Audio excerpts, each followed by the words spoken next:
Howdy, friends. Sorry I'm a little bit late. Can you hear me?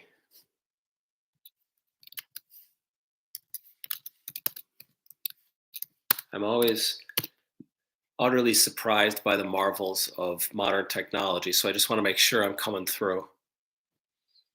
Somebody text me a message saying, loud and clear, and then we can get started.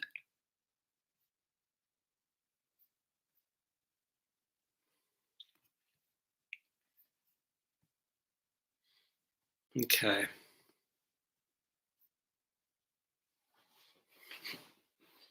I'm assuming you can hear me. Okay, gang. Thank you for coming. Looks like we got a few people here. We oftentimes get people who come little bit later than 6 o'clock, which would not be allowed in the Zendo. We would the Jiki Jitsu would yell at you if you tried to come in late. But here online, we have a different vibe. Okay, so I'm just gonna give maybe just a little bit of 5 minute or so talk as you're settling in to your cushion. I'm assuming you can hear me, but if you can't, shoot me a message. Um, so just kind of settle into your cushions, and as people arrive here, I'll take note of that, and eventually we'll start the sit. And the sit will start with just some basic physical zazen instruction.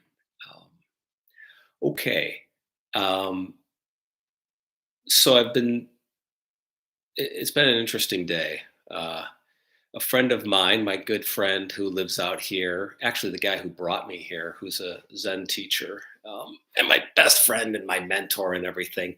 This guy has some interesting karma. His father died when he was 14 of cancer. Then another brother of his, a few years later, or one brother of his, a few years later, died of AIDS. Then another brother killed himself.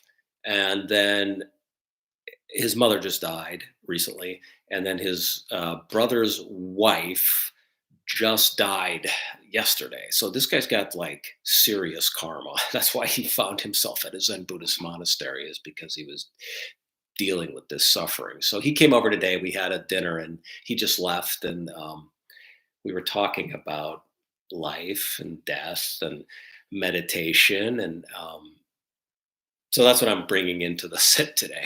I guess is my point. Um, and he told me something. He just finished Rohatsu. So Rohatsu is the big retreat in the Zen tradition. It's a 7 day retreat that leads up to the Buddha's birthday.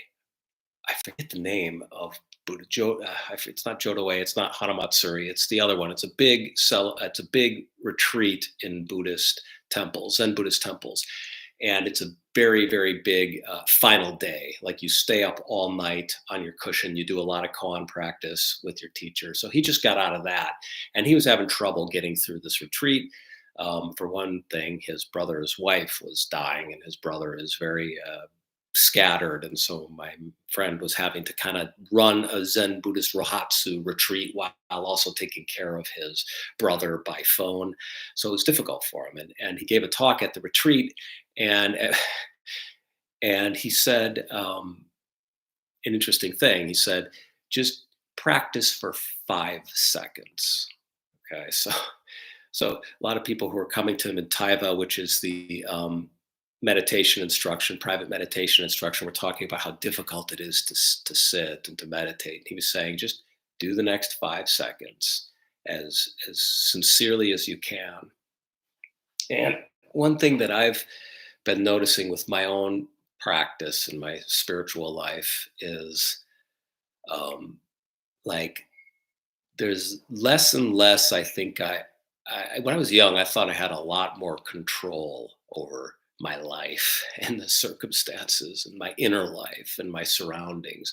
But older I get, the more I realize I that's not true.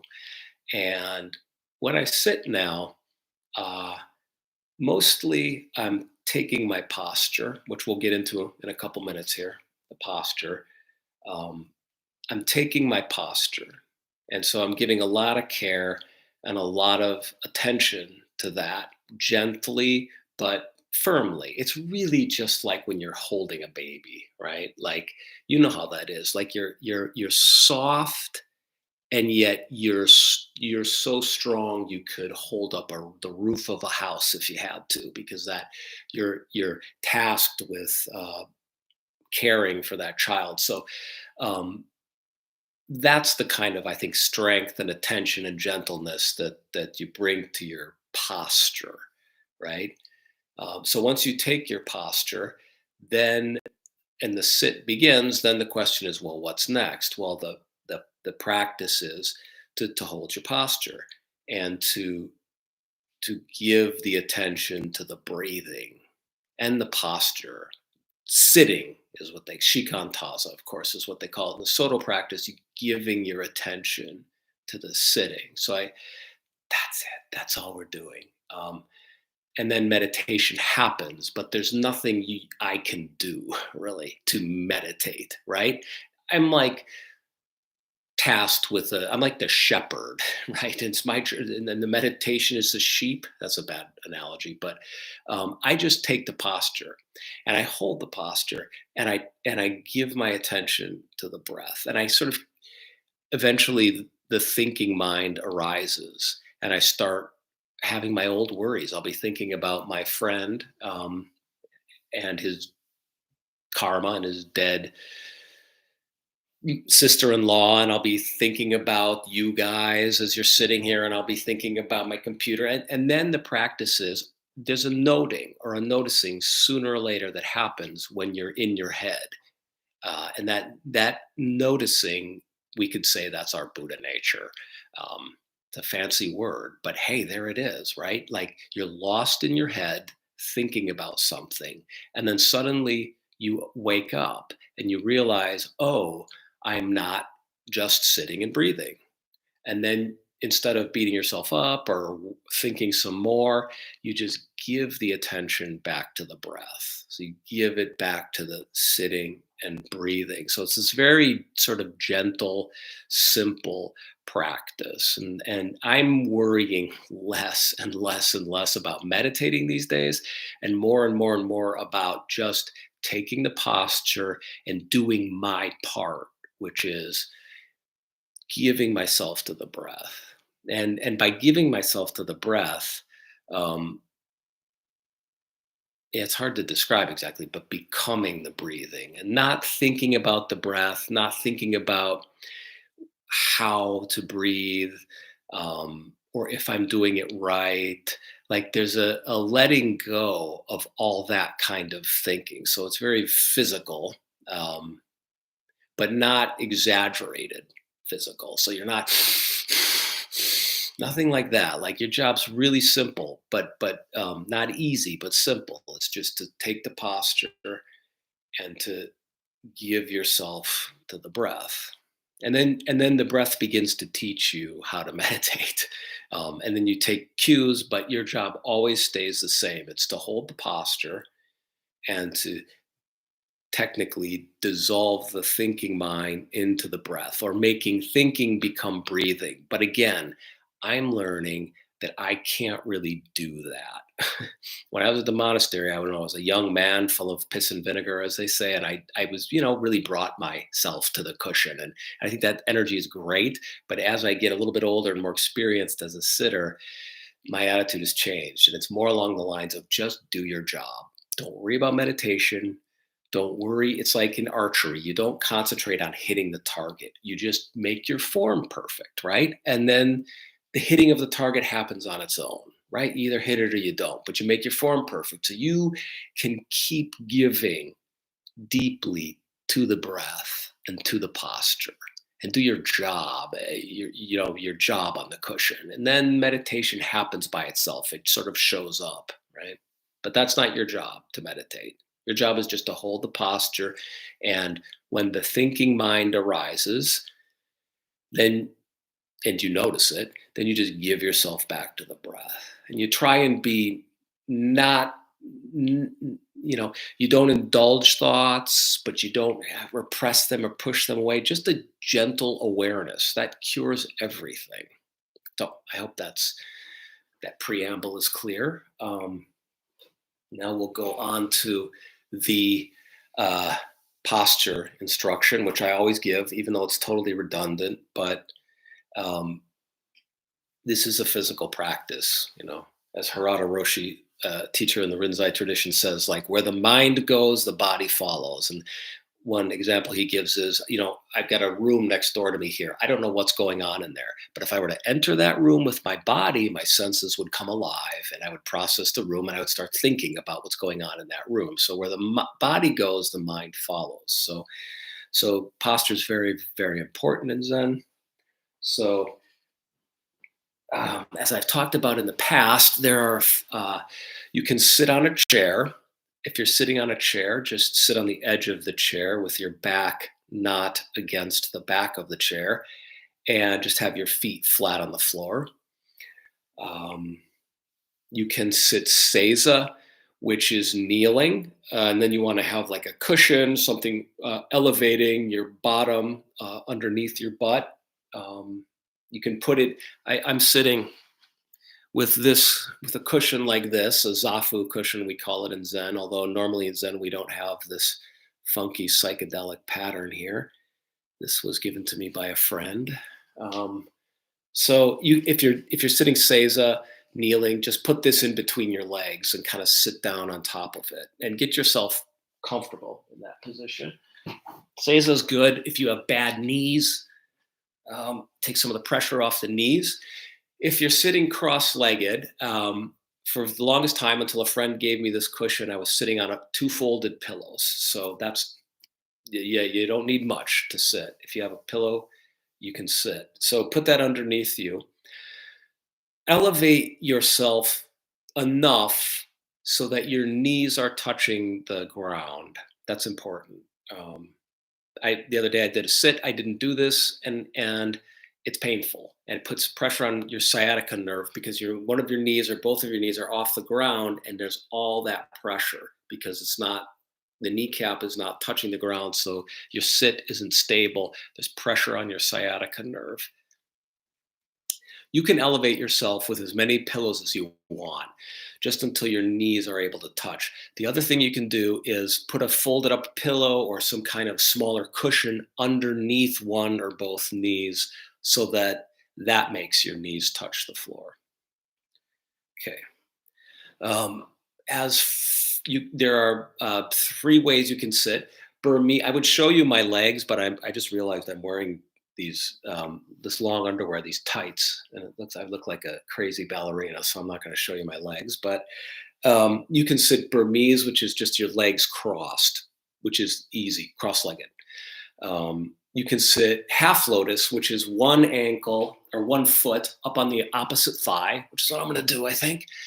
And you can sit full lotus, which is both feet up on the opposite thighs. This is traditionally the most solid posture.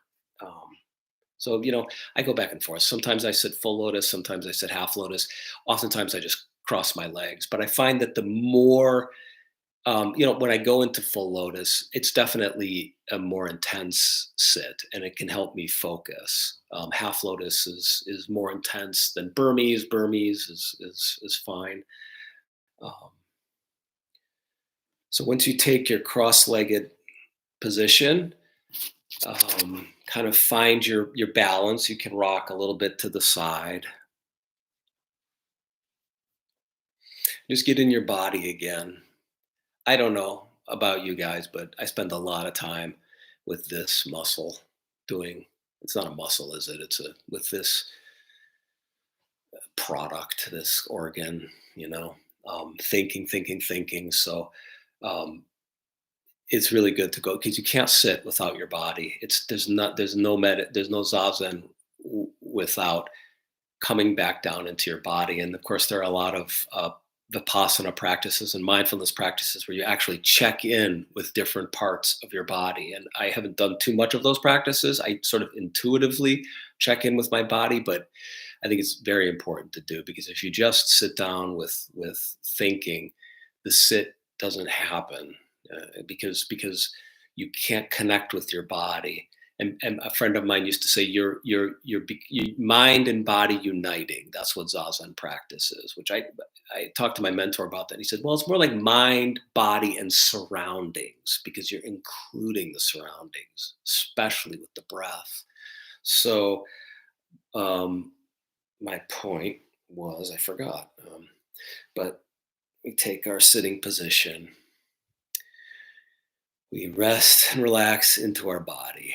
Okay, so take a few breaths to get back into your body, and you can feel yourself relaxing down into your hips, and um, you can manifest that natural curve of the spine. It's a pivot your hips forward, your knees will drop, and you'll feel more comfortable.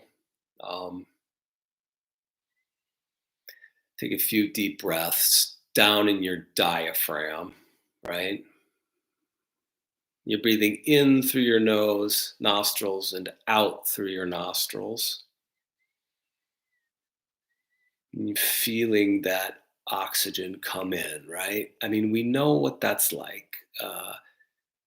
The mind goes into sensation, basically. You're just putting your attention on breathing. You can feel it in your stomach, in your diaphragm, and in your nostrils. If you're having trouble getting out of your head, you can put your focus on anything really. But one thing to do is you can note the sensation of oxygen coming in through your nostril or filling your diaphragm. Wherever you want to put your attention, you can put it there. I mean, if you take nothing away from today's sit, like that's the key. That's the key in Zen practice is attention. You're putting your attention somewhere. Usually it's on the activity that you're doing, putting it on the activity that you're doing in Zazen, breathing, sitting and breathing, and the thinking dissolves.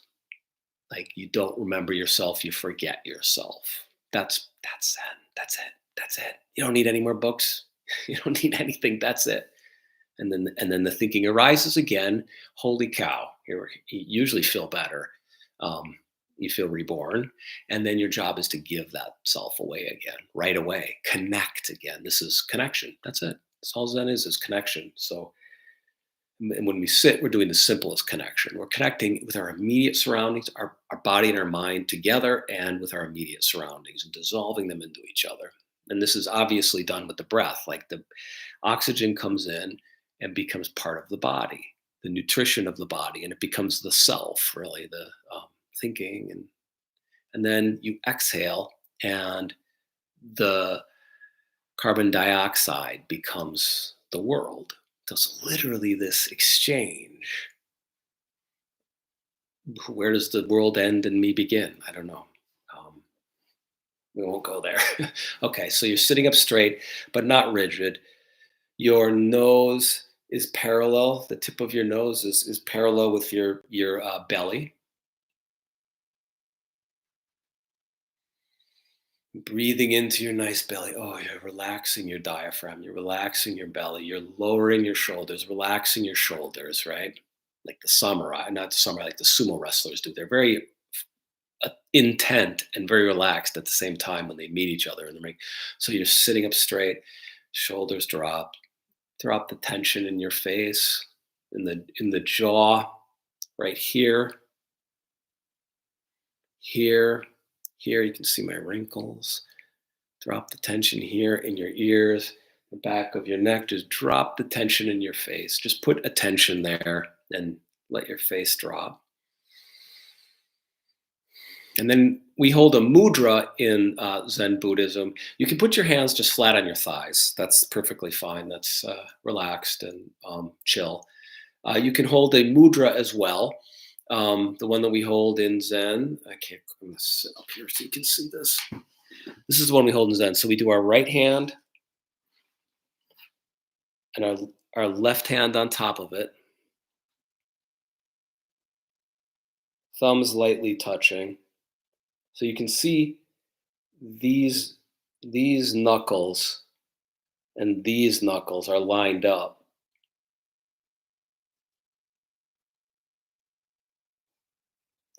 thumbs lightly touching, and you put that mudra at your diaphragm.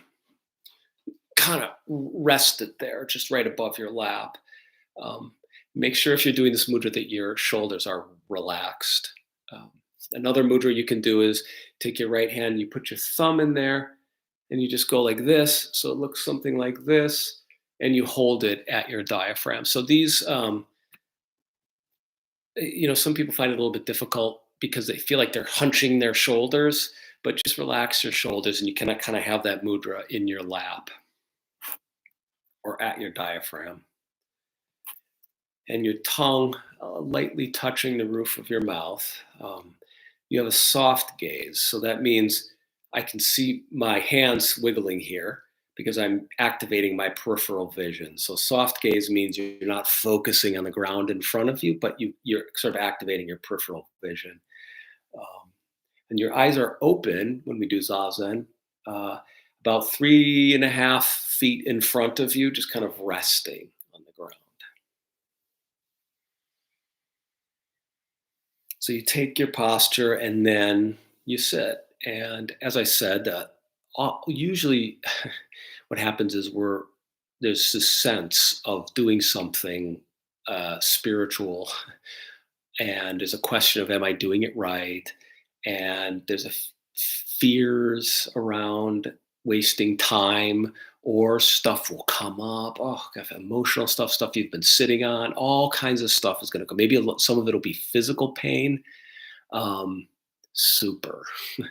I remember Brad Warner said something once. He said, "You're not supposed to like be strong in the gym. Like when you're working out, that's how you sort of become strong. You know, you don't feel strong always. You feel tired when you're working out in the gym. Well, it's kind of the same thing when you're sitting. Like it's work. It's not a. This is not a bliss factory. The Zendo, the Zen meditation hall. It's not a bliss factory. It's a place where you humbly come and do your job, like I talked about earlier, which is to hold the posture and keep giving the attention to the breath. And then whatever happens is your zazen. And here's the last point I'll make. um, I'm a layperson, like you guys are, and I know how hard it is to practice. And I know how weird it is to practice because sometimes just sitting breathing seems like a waste of time, or um, out of step with my busy professional life, family life, etc.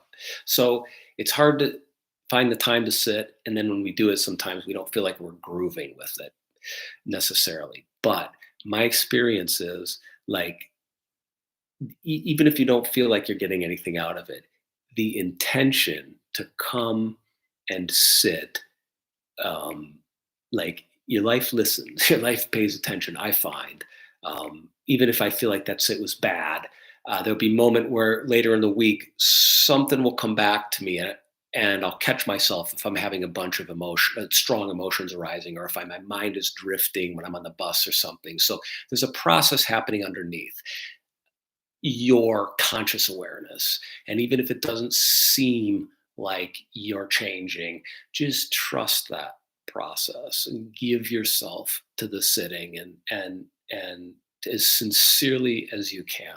I mean, focus and sincerity. That's all you can do. And then you contribute to the process that's already happening underneath the zazen. Okay, enough. Um, Everybody's sitting now.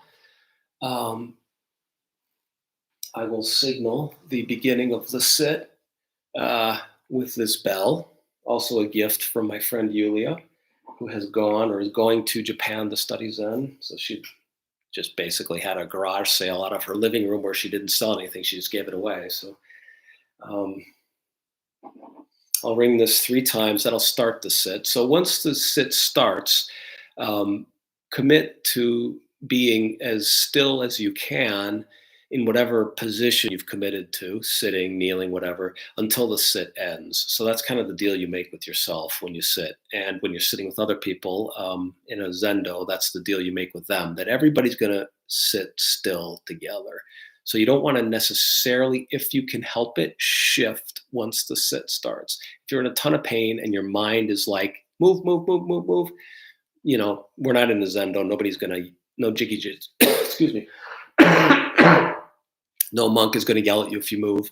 But just once you commit to the sit, try and sit still, no matter what comes up. I'll ring this 3 times. That's the start of the sit. We'll sit for 20, 25 minutes, and I'll end the sit with one bell. We'll take a 5-minute break to stretch or go to the bathroom.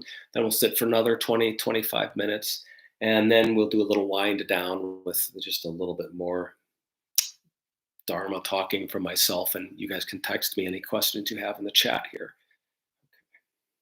So we'll start the sit now.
Okay, so we will take a 5-minute rest Kenyan for stretching, go to the bathroom, taking a sip of water, whatever. And then when you take your seat again, if you're sitting cross legged, just change the cross of your legs.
Okay,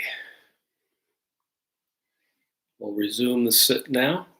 Sit for somewhere in between 20, 25 minutes. That last sit was about 21 and a half minutes or so. So maybe we'll try and go for about 23, 24. And I'll start the sit with 3 rings of the bell and then end it with 1 ring.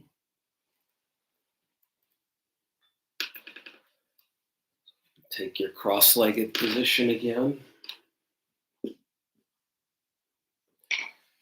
Resume your posture.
Okay.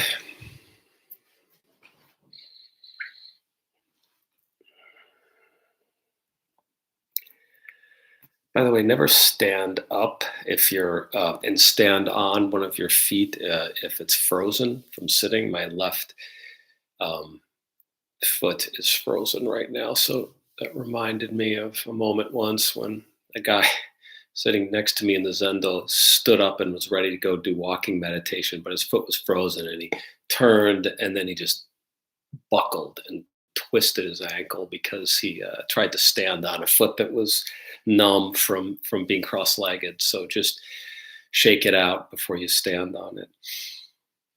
Okay.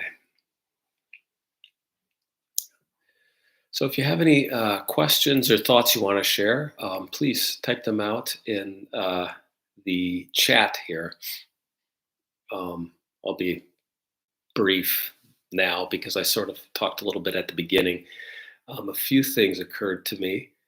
Um, One of which I talked about actually the last time we did this sit, which is that there's always a kind of a balance for me between I can't sit and if I'm not relaxed. If I'm not relaxed, and yet if I'm too relaxed, I notice that my mind really starts to drift and I start to kind of hit a comfort zone on the cushion. So it's been helpful for me with my sitting to be alert, which another way of putting that is put in effort. My mentor used to call it sincerity. He's like, do the activity sincerely. So what that means for me, for example, for this time is I find my mind wandering and or I can feel it beginning to drift, it's not always so clear the distinction between when my mind is wandering and when I'm focused, right? Sometimes there's a drift, and so it's been helpful for me to be firm and clear and alert and putting in that serious effort to stay focused on the activity of just exhaling and inhaling and being aware of my surroundings, being aware of when thoughts come up, right? And not drifting off into the thoughts. So, my point being, in the Rinzai school, we do have this tradition of strong effort, and while sometimes I find that it can be taken to extremes in the Rinzai school, a little bit too samurai, I have to say, like, I don't like to waste my time, and I don't want to just sit on the cushion, do my posture, get my sitting going, and then just drift because it's real easy. You can get good at sitting, and you can get good at just sitting here, holding your posture, and kind of it's almost like a warm bath, like just sitting in the bath and just kind of relaxing. Which sometimes that's fine, but here's my point. Today I noticed when I was beginning to drift. Um, I became aware of okay, I was just noting what thoughts I was having, and it was a reflection on some of the stuff that I've been dealing with today. Of course, that's just still churning around in there. And so I brought my attention back to the sit and really focused on it and made it serious effort. Um, and then after this first sit ended, a new thought popped into my head related to the stuff I've been dealing with all day. A brand new thought, and a thought I wouldn't have had if I'd been mucking around with the old thoughts, right? Like half thinking them on my cushion, half doing Zazen, right? So something occurred to me which I hadn't thought about in a while, but it used to I used to have this experience at the monastery. Like, in a sense, this is a bad analogy, and it's also slightly inaccurate, but I'll use it anyways. It's a bit like I feel like I'm doing house cleaning during these sits. Like, I'm cleaning out the old cobwebs, the old thoughts, right? Like, when I do it with sincerity and intention and attention and focus, like, and I see that when one does that, then one becomes mindful and you sort of see the thoughts arising and you let them go, right? And then when you pay a little bit of attention, you can you can see patterns, right? You can see yourself. You can see patterns. Oh, I'm thinking that again. That's interesting. I mean, you don't dwell on it, just let it go. But you do notice these things like, oh, I'm thinking that again, or oh, that's bothering me today, or oh, that has a charge. And it's just a little bit of distance, and you can see it a little bit more clearly.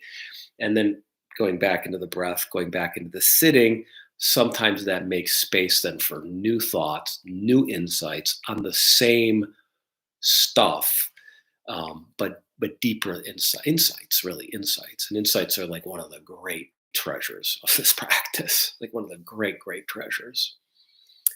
Um, so yeah, we don't use. We're not really supposed to talk about benefits of zazen or um, uh, judging it, that sort of thing. But it is sort of undeniable to me that it um, when I rarely feel worse when I get off the cushion than I did when I sat down on the cushion. Usually, through that breathing, it's like a purifying process almost, and it lets all that hot air that's up here circulating in the same way that it's been circulating all day, allows it to go out, and then maybe there's some new thoughts and insights that can arise from the practice. Okay, I've co-opted enough of your time today. Thank you so much for joining. Um, yeah, thank you. And I look forward to doing another sit with you again soon. Ciao, friends.